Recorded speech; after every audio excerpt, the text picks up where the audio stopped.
Hey guys, how's it going? Hope you're doing well. My name is Crown, and today I'm going to read you some very interesting stories that I hope that you're gonna love. And now, without further ado, let's go!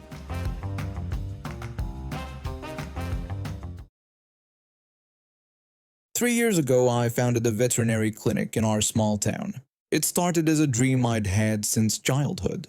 I grew up in a family that always had rescue animals, and watching them suffer because we couldn't afford proper vet care broke my heart. After years of saving money and working 2 jobs while going through veterinary school, I finally opened my own practice. The goal was simple: provide affordable, quality care for pets whose families might not have much money. My partner joined me a year later. She's an amazing veterinarian who shares my passion for helping animals.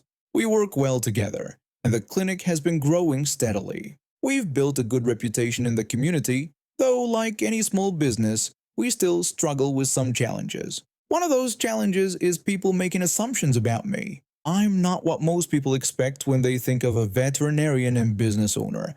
I have visible tattoos. I dress casually, and I don't fit the typical professional image that some clients expect. Most people are fine once they get to know me, but occasionally someone makes snap judgments. Yesterday was one of those days. We'd had a busy afternoon and decided to close about 30 minutes early. My partner had already left, but I stayed behind to finish some paperwork and walk our family dog.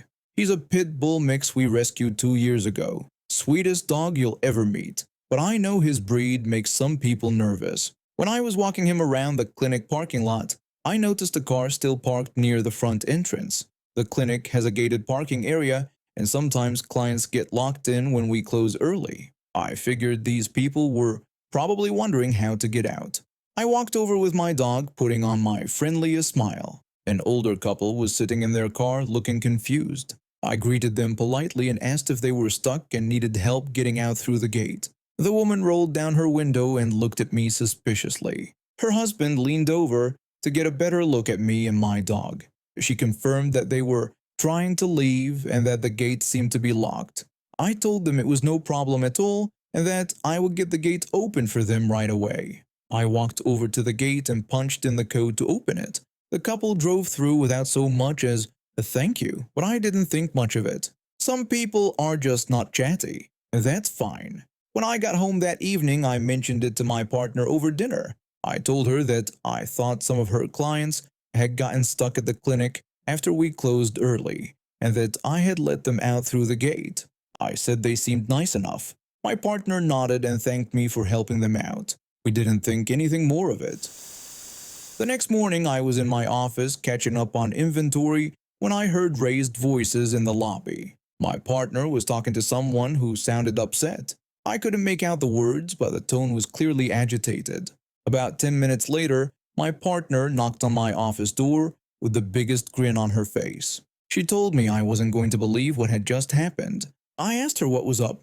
She reminded me about the couple I had helped yesterday and said they had just come in for their appointment. I said I was glad they had made it home safely and asked how their pet was doing. She explained that before they even got to discussing the pet, the woman had started telling her about this horrible experience they had after their appointment the day before. According to my partner, the woman had described some gypsy vandal hanging around the clinic with an aggressive pit bull. The woman claimed this person was clearly up to no good and probably trying to break into the building. She had been very concerned about our security and thought my partner should know about this dangerous individual lurking around the property.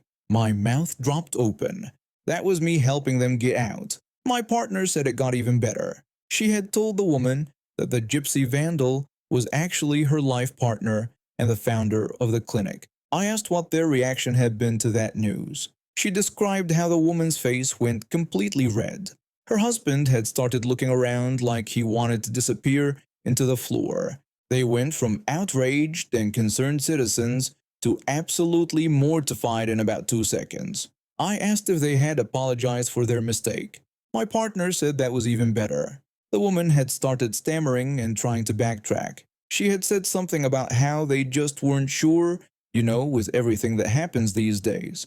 Her husband had kept trying to shush her and change the subject. The woman had tried to justify their reaction by saying they didn't know who I was and that my dog looked so intimidating because of his breed. My partner had simply smiled and told them that her partner and our dog were probably the friendliest welcoming committee they could have asked for. Then she had asked if they were ready to discuss their cat's vaccination schedule. The rest of the appointment was apparently very awkward. The couple barely made eye contact with my partner and kept their answers short. They scheduled their next appointment and left quickly. My partner was still laughing about it when she told me the story. She said when they realized they'd been caught in their own prejudice, they had gone from playing the victim to looking like they wanted to crawl under a rock. I told her I was amazed they had made up a whole story about me being some kind of criminal when all I did was help them leave. She replied that some people see what they expect to see instead of what's actually in front of them. But karma has a funny way of working things out. The couple never complained about their experience or left bad reviews online. In fact, they haven't been back since, even though their cat was due for another appointment last week. I guess they decided to find a new vet rather than face the embarrassment of coming back. Word travels fast in a small town and somehow the story made its rounds. We've actually had several new clients mention that they heard we were welcoming to everyone and didn't judge people based on appearances. Our business has been busier than ever. These folks got exactly what they deserved, a big dose of embarrassment and the realization that their assumptions made them look foolish. Meanwhile, we got some great word-of-mouth advertising about being an inclusive, judgment-free clinic. 2 years ago, I bought my first house. It was a small place with a decent yard, but the previous owners had clearly given up on maintaining it. The back corner was just a patch of weeds and dead grass that looked like it hadn't seen any care in years. I'm not exactly a green thumb, but I figured I could at least try to make something useful out of it. I started small, read some gardening books, watched YouTube videos, and slowly began turning that sad corner into something I could be proud of. It wasn't easy. The soil was terrible, full of rocks and compacted dirt. I had to dig everything up, add compost, and basically start from scratch. But gradually, over 2 years of weekends and evenings after work, I had created a small but thriving vegetable garden. It's only about 10 by 10 feet, but it's packed with life. Tomatoes climbing their cages, bell peppers starting to turn red, herbs that smell amazing when I brush against them, and even a few strawberry plants that actually produced fruit this year. I built a small compost bin in the corner to keep everything sustainable. Every morning before work, I'd spend a few minutes checking on everything, watering what needed it, and just enjoying the peace of it all. It became my happy place. About a month ago, new neighbors moved in next door. I'd seen them coming and going, a woman probably in her 30s with a golden retriever. We'd exchanged polite waves and the occasional hello when we were both outside, but nothing more than that. She seemed nice enough from a distance. Last Saturday morning, I was inside having coffee when I heard my doorbell ring. I opened the door to find my new neighbor standing there with her golden retriever right beside her, no leash in sight. The dog was sniffing around my front porch like he owned the place. She didn't even introduce herself properly before jumping straight into her complaint. She told me she needed me to do something about my garden. When I asked what she meant, she explained that her dog didn't like it and barked like crazy every time he looked at it. She thought it might be the smell of my compost or just the way it looked. She wanted me to move it back a little so it would be more hidden and her dog wouldn't see it. I was completely caught off guard and stood there for a moment trying to process what she had just asked me to do. I suggested that maybe her dog would get used to it over time. She insisted that wouldn't work and repeated her demand that I move the garden. She pointed to the back corner where it would be more hidden. That corner was where I keep my garbage cans and where the previous owners had left an old concrete slab. It gets barely any sunlight and would kill everything I'd worked so hard to grow. I told her that I wasn't going to move my garden because her dog barks at it and that she needed to find a way to manage her dog instead. She argued that the barking made everything uncomfortable and that her dog barked really loudly because of my garden. She warned me that it would inconvenience other neighbors and asked if I wanted to cause problems in the neighborhood. She was trying to make me the problem because she couldn't control her own dog. I reminded her that my garden had been there for 2 years and that her dog's barking was her responsibility, not mine. She claimed she was trying to be reasonable and that all she was asking was for me to move some plants. She acted like it wasn't a big deal. I explained that it was a big deal to me because I'd spent 2 years building that garden. I told her it needed sun and good drainage, and I wasn't moving it because her dog had behavioral issues. She stood there with her mouth open like she couldn't believe I wasn't immediately agreeing to her ridiculous request. She warned me that when other neighbors started complaining about the constant barking, I shouldn't say she didn't warn me. She turned around and walked away, her unleashed dog following behind her. I watched them go, still trying to wrap my head around what had just happened. Over the next few days, I could hear her dog barking throughout the day. Not just at my garden, but at everything. Cars driving by, people walking their dogs, leaves blowing in the wind. It was clearly a poorly trained dog with no boundaries, but somehow my tomatoes were the villain in this story. Then yesterday, my neighbor from across the street came over while I was watering my plants. He told me he wanted to ask about something. He said my new neighbor had come over and told him I was causing her dog to bark constantly. She had claimed I refused to cooperate when she asked me to help solve the problem. I explained the whole situation to him, and he just shook his head. He said it was ridiculous and that he'd been dealing with that dog barking all day, every day since they moved in.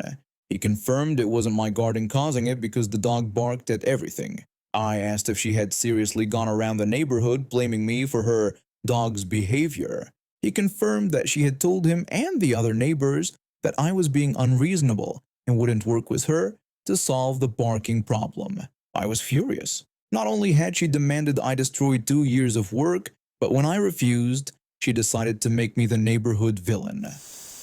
That evening, I decided to take action. I researched the city's noise ordinances and found that excessive dog barking is actually a violation that can result in fines. I started documenting every instance of barking with timestamps and duration. I also set up a small security camera pointed at my garden to record the dog's actual behavior. What I discovered was eye-opening. The dog wasn't just barking at my garden. It was barking at my neighbor's garden, the fence, birds, squirrels, and basically anything that moved. My vegetables were just one of many targets. After a week of documentation, I filed a formal complaint with the city about the noise violation. I also sent copies of my recordings to the Homeowners Association since our neighborhood has quiet hours that were being consistently violated.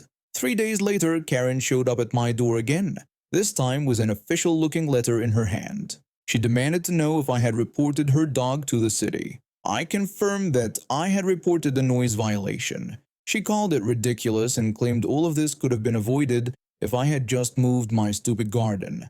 I told her that actually all of this could have been avoided if she had trained her dog properly instead of trying to make her problem everyone else's responsibility. She announced she was going to fight the citation and accused me of harassment. I wished her good luck with that and explained that I had weeks of documentation showing her dog barking at everything, not just my garden. I suggested she use this time to actually address the real problem. She stormed off and I haven't heard from her since. She's apparently had to start keeping her dog inside during the day to avoid additional citations. So my garden is now peacefully growing without constant barking. My tomatoes have never looked better. In our small town, everyone knows everyone. My dad worked construction until he hurt his back, and my mom cleans houses to make ends meet. When I graduated high school, college seemed impossible until I got this job and started saving every penny. The gas station is right off the highway, so we get locals mixed with travelers passing through. Most people are decent, but you always get a few who are entitled to the core. It was around 2 p.m. when she pulled up. I was restocking the candy display when I heard tires screech into our lot. This shiny white electric car came flying in and stopped right at pump 3. I could tell it was electric because it had that distinctive look and the charging port was visible on the side. The woman who got out was dressed in expensive clothes and had that look on her face like she owned the place. She walked straight to the pump and started fumbling with the nozzle. I approached her and politely explained that her car was electric and couldn't take gasoline. She immediately got defensive and insisted that I was wrong.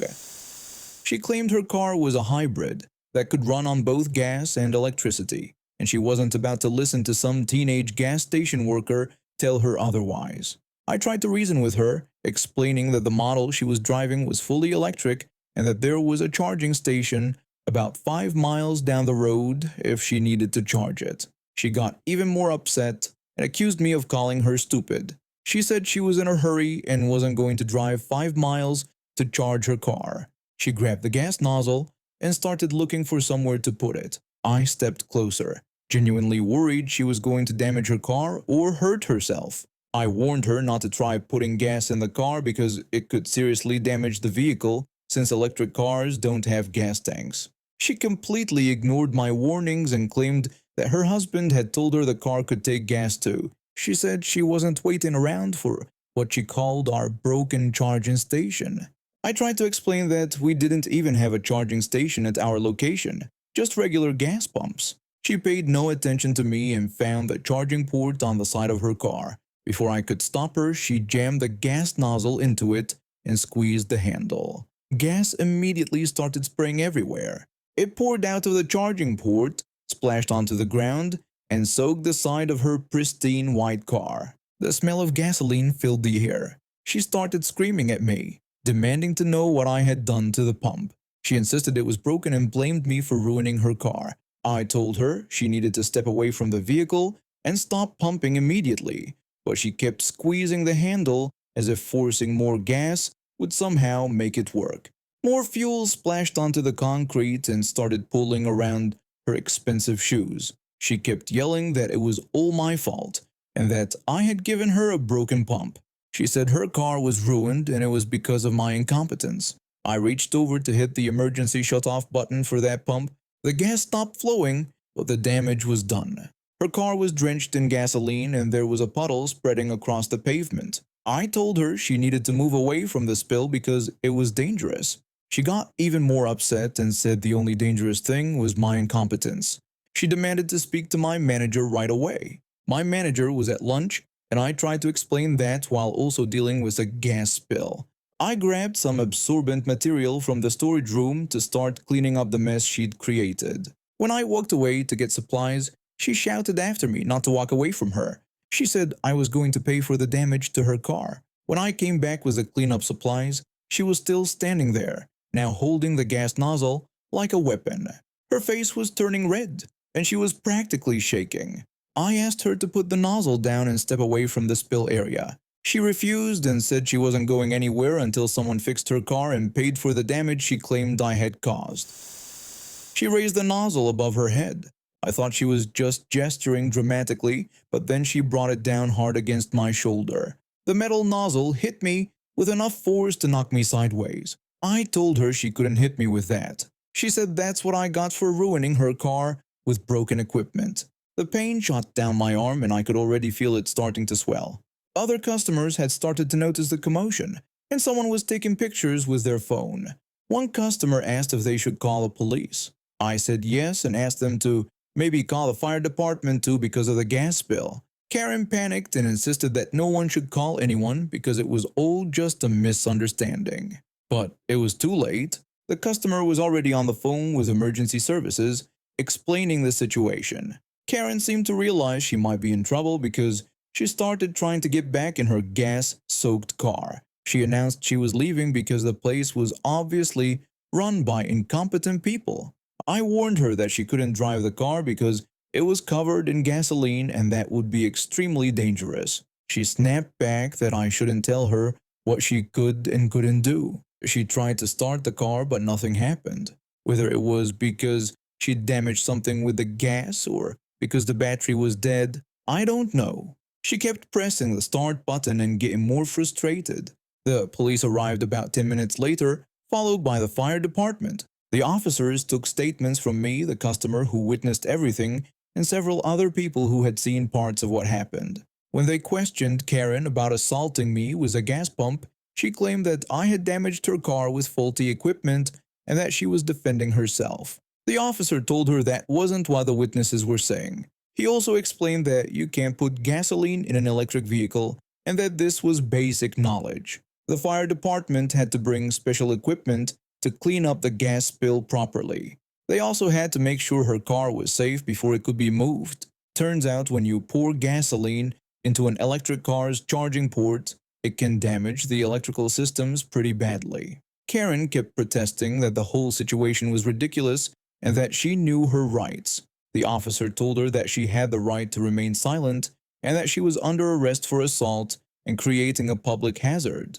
They handcuffed her right there next to her ruined car. The tow truck arrived shortly after to take her vehicle away. The driver said he'd never seen anything like it in 20 years of towing. My shoulder was sore for about a week, but the real satisfaction came later when I heard she had to pay thousands of dollars in damages to her car, plus fines, plus court costs. Her insurance wouldn't cover it because she deliberately put gas in an electric vehicle.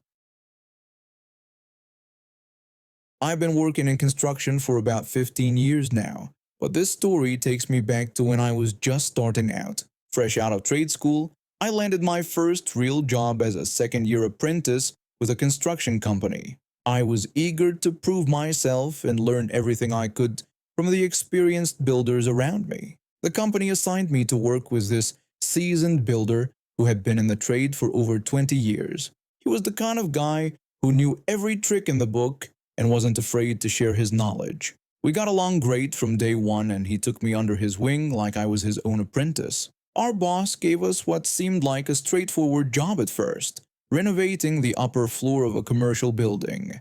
It was basically just a big concrete box that needed a complete overhaul. The tricky part was that there was an active business operating directly below our work site. They ran their operations from 9 in the morning until 5 in the evening, which meant we had to be careful about noise levels during their business hours. Being reasonable people, we sat down with the business owners and worked out an agreement. We explained that construction work gets loud, especially when you're drilling into concrete and installing heavy frames. They understood completely and appreciated us taking their concerns seriously. We agreed that we'd do most of our noisy work before 9 in the morning, giving them a peaceful environment during their operating hours. The builder and I calculated what we needed to accomplish. We had to install 6,000 concrete bolts. That's right, 6,000. Each frame needed to be bolted at the top and bottom, and there were a lot of frames. We quickly realized that our normal working hours of 7:30 to 4:30 wouldn't give us enough time before 9 to make any real progress on the drilling. So we called another meeting with everyone involved, the business below, our supervisors, and the other contractors on site. We proposed starting work at 4 in the morning to get more of the loud drilling done before the business opened. To make it fair for ourselves, we said we'd finish at 2 in the afternoon. We'd still be working our full 8.5 hours, just shifted earlier. Everyone thought it was a great solution. For 3 days, everything went perfectly. We'd show up in the dark at 4, get several hours of drilling done, and by the time the business below opened, we were moving on to quieter tasks. We'd wrap up at 2 and head home feeling good about accommodating everyone's needs. Then, our boss showed up on the 4th day. The boss was furious when he saw us packing up our tools at 2 o'clock. He demanded to know why we were leaving so early. The builder explained that we had discussed this arrangement with everyone and that we were starting at 4 in the morning, so we were finishing at 2 in the afternoon. The boss didn't care what we had discussed with anyone. He insisted that work ended at 4:30, not 2. I tried to explain that we were working the same number of hours, just shifted earlier to accommodate the business downstairs. The boss cut me off and said he didn't want to hear any excuses. He told us that other companies made their workers stay until 5, so he was being generous by letting us leave at 4:30. But from now on, we had to stay until 4:30 no matter what. I was about to argue further, but the builder put his hand on my shoulder and gave me a look that said to stay quiet.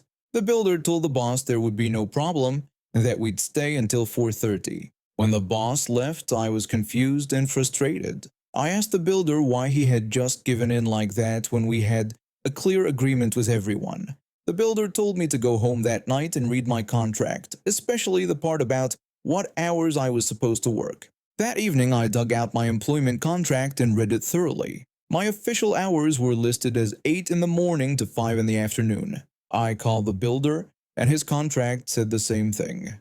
The next morning, we showed up at our regular time, 8 o'clock. The builder explained that if the boss wanted us there until 4:30, then we would work our contracted hours of 8 to 5, with the boss letting us leave 30 minutes early. I asked about our agreement with the business downstairs. The builder said we would honor it and do no loud work after 9.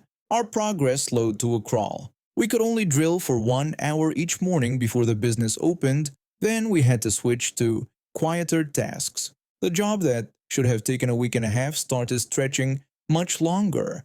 It didn't take long for the boss to notice we were falling behind schedule. He walked onto the site during our lunch break and angrily asked why the job wasn't further along. He said we should be starting earlier to get more work done. The builder explained that we couldn't start earlier anymore, but assured him that we were staying until at least 4:30 every day, just like he wanted.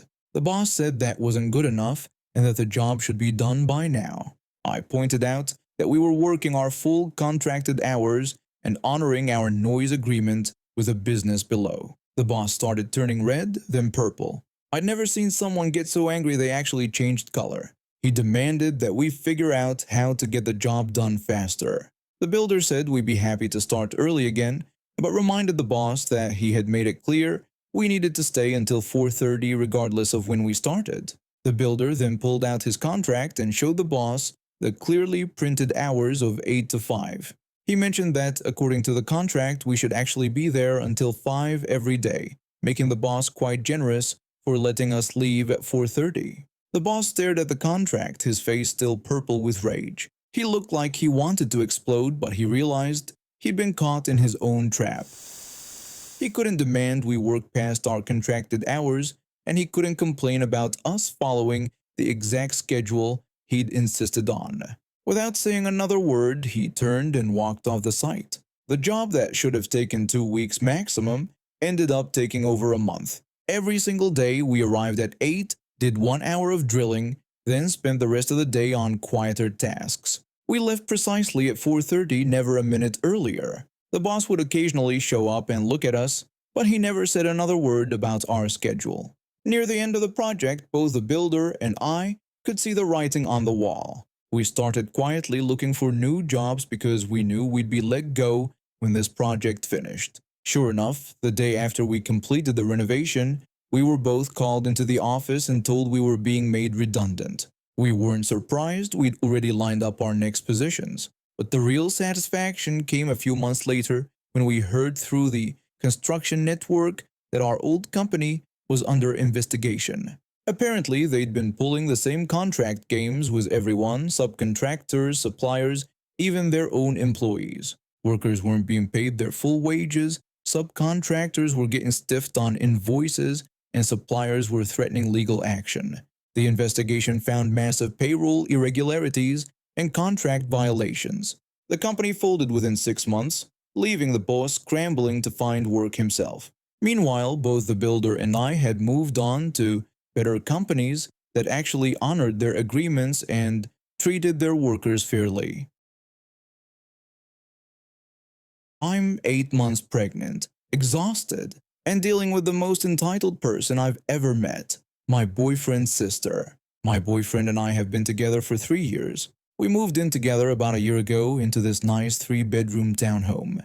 It's perfect for us. 1 room for us, 1 for the baby that's coming soon, and a guest room for when people visit. I work from home doing customer service, which has been great during my pregnancy because I can take breaks when I need them.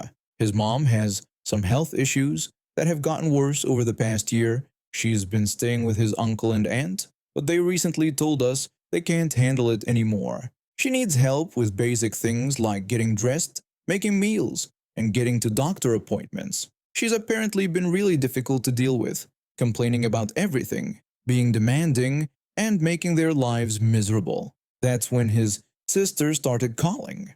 The first call came on a Tuesday evening. My boyfriend answered, and I could hear her voice through the phone from across the room.